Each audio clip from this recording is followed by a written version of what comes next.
Afin de comprendre le phénomène de l'ouïe, on va regarder le trajet que font les sons dans l'oreille. On va aussi en profiter en même temps pour voir les différentes structures qui sont liées au phénomène de l'ouïe. On se rappelle d'abord que l'oreille est divisée en 3 sections. Donc on a l'oreille externe, on va avoir l'oreille moyenne et finalement l'oreille interne. Donc on va y aller vraiment section par section pour vraiment bien comprendre ce qui se passe. D'abord, on va avoir un son qui va être produit au niveau de l'environnement. Ce qui est important de comprendre, c'est que le son, en fait, va se rendre jusqu'à nous via les ondes sonores. Et ça, c'est transmis directement par l'air. Donc, elles peuvent arriver de n'importe quelle direction. Donc, c'est important à ce moment-là d'avoir le pavillon qui est juste ici. Donc, le pavillon, lui, son rôle, c'est qu'il va prendre les sons et il va les concentrer pour que ceux-ci arrivent directement dans le conduit auditif. Donc, si par exemple, j'ai un son qui m'arrive au niveau du sol, par exemple, si j'ai un petit chien qui aboie, bien là, à ce moment-là, le son va arriver par là et le pavillon, lui, va directement le faire passer dans le conduit auditif pour qu'il puisse se rendre directement au tympan. Donc, ça, c'est au niveau de l'oreille externe. Si on continue, donc là, on est rendu au niveau du tympan.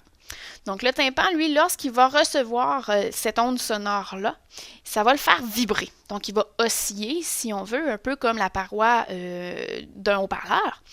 Donc, il va vraiment osciller. Cette oscillation-là va être transmise par la suite à ce qu'on appelle la chaîne d'osselets. La chaîne d'osselets, c'est en fait constitué des 3 plus petits os du corps. Donc, on a le marteau, l'enclume et l'étrier. Donc, la vibration ici du tympan va être directement transmise au marteau.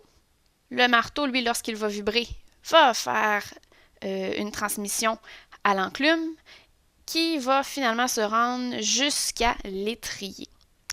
L'étrier, quant à lui, il est en contact avec ce qu'on appelle le vestibule, qui est cette section-là juste ici. Et cette transmission-là, elle est extrêmement importante parce qu'en fait, ça permet au son de passer d'un milieu dit aérien, donc on est dans l'air, tout ce qui est dans le conduit, les osselets, mais lorsqu'on arrive au niveau du vestibule, on passe à un milieu rempli de liquide. Donc la transmission ici d'un milieu aérien à un milieu liquide est vraiment très importante et c'est fait grâce à la chaîne d'osselets. Le vestibule, tant qu'à lui, on va en parler un petit peu plus loin parce que ça fait partie de l'oreille moyenne. Par contre, je voulais attirer l'attention ici au niveau de la trompe d'Eustache qui est là, donc qui est considérée dans l'oreille moyenne. Mais la trompe d'Eustache, elle ne fait pas partie du phénomène, elle ne joue pas de rôle en fait dans le phénomène d'audition directement. Elle a plutôt un rôle qui est de équilibrer les pressions finalement, la pression à l'intérieur de l'oreille versus la pression qui est à l'extérieur de l'oreille. Donc, si jamais tu veux plus d'infos, tu peux aller voir la fiche sur l'ouïe et l'oreille dans la bibliothèque virtuelle. On va passer à l'oreille interne.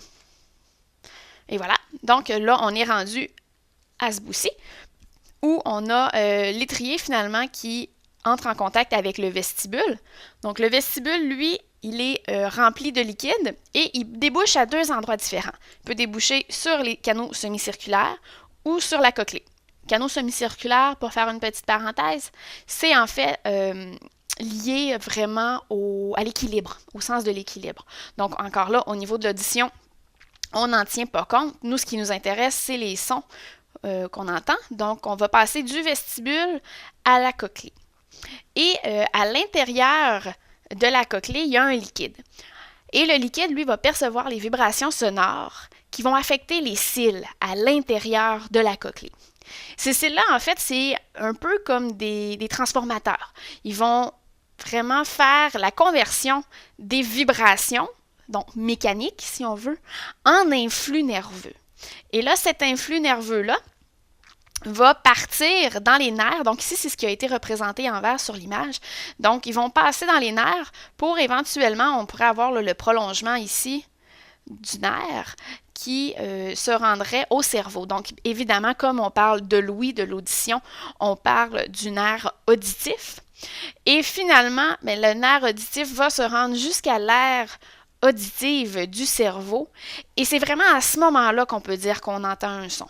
Au moment où le cerveau va décoder l'information de l'influx, ce qui va nous permettre de comprendre finalement ce qu'on est en train d'entendre. Donc, ça fait pas mal le tour pour l'audition. Encore une fois, si tu veux plus d'informations, tu peux aller sur la fiche qui s'appelle Louis et l'oreille dans la bibliothèque virtuelle.